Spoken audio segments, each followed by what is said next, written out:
ఓం శ్రీమాత్రే నమః. మనం ఈరోజు లలిత సహస్రనామంలో 56, 57, 58 శ్లోకాలు అలాగే వాటి యొక్క అర్థాలు కూడా తెలుసుకుందాం. ముందుగా 6వ శ్లోకం.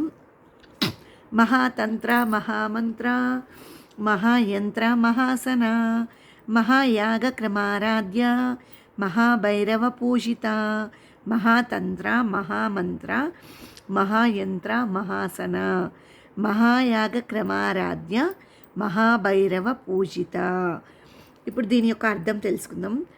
నామంగా తెలుసుకుంటున్నాం, మీరు కూడా వినండి. మహాతంత్ర గొప్పదైన తంత్ర స్వరూపిణి అమ్మ అని అర్థం. మహామంత్ర గొప్పదైన మంత్రస్వరూపిణి అమ్మ అని అర్థం. మహాయంత్ర గొప్పదైన యంత్రస్వరూపిణి. మహాసన అనగా గొప్పదైన ఆసనము కలిగినది అమ్మ అని అర్థం. మహాయాగ క్రమారాధ్య గొప్పదైన యాగ విధానములో క్రమబద్ధమైన పద్ధతిలో ఆరాధింపబడినది అమ్మ అని అర్థం.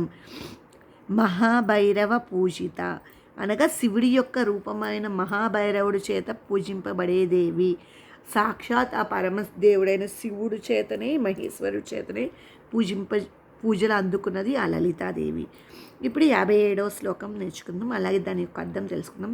మహేశ్వర మహాకల్ప మహాతాండవ సాక్షిని మహాకామేశ మహిషి మహాత్రిపుర సుందరి.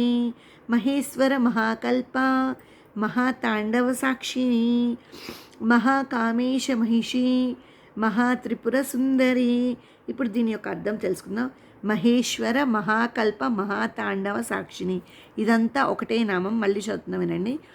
మహేశ్వర మహాకల్ప మహాతాండవ సాక్షిని. దీని యొక్క అర్థం ఏమిటి అనగా సదాశివునిచే మహాప్రళయ సమయమునందు చేయబడు గొప్ప తాండవ నృత్యమునకు సాక్షి స్వరూపిణి. మహాకామేశ మహిషి ఇది ఇంకొక నామము. దీని యొక్క అర్థం మహేశ్వరుని పట్టపురాణి. మహాత్రిపుర సుందరి అనగా గొప్పదైన త్రిపుర సుందరి. ఈ శ్లోకంలో మనకి 3 నామాలు ఉన్నాయి చూడండి. మహేశ్వర మహాకల్ప మహాతాండవ సాక్షిని అనేది ఒక నామము అయితే, మహాకామేశ మహిషి ఒక నామం, మహాత్రిపుర సుందరి తర్వాత నామం. ఇప్పుడు 50 అలాగే వాటి యొక్క అర్థం తెలుసుకుందాం. చతుషష్ఠి పచారాధ్య చతుషష్ఠి కళామయి మహాచతుషష్ఠి కోటి యోగిని గణసేవిత.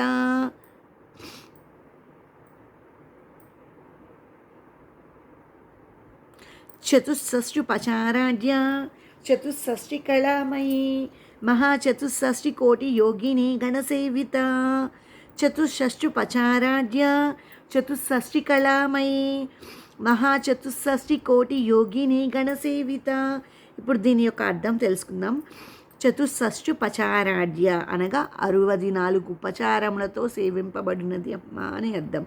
చతుషష్ఠి కళామయి అనగా 64 కళలు గలది అమ్మ అని అర్థం. మహాచతుషష్ఠి కోటి యోగిని గణసేవిత గొప్పదైన 60 కోట్ల యోగిని బృందముచే సేవింపబడినది అమ్మ అని అర్థం. దీంట్లో కూడా మనకి 3 నామాలు ఉన్నాయి చూడండి. చతుషష్ఠి పచారాధ్య చతుషష్ఠి కళామయి మహాచతుషష్ఠి కోటి యోగిని గణసేవిత. దీంట్లో మళ్ళీ మనకి 3 నామాలు. ఈరోజు వీడియోలో మనం 56, 57, 58 శ్లోకాలు అలాగే వాటి యొక్క అర్థాలు, మనం ఒక్కొక్క శ్లోకంలో ఎన్నెన్ని నామాలు ఉన్నాయి అనే విషయం కూడా తెలుసుకుందాం. ఇలాంటి మరిన్ని వీడియోల కోసం నా ఛానల్ని సబ్స్క్రైబ్ చేసుకోండి. ఈ వీడియో కనుక మీకు నచ్చినట్టయితే లైక్ చేయండి.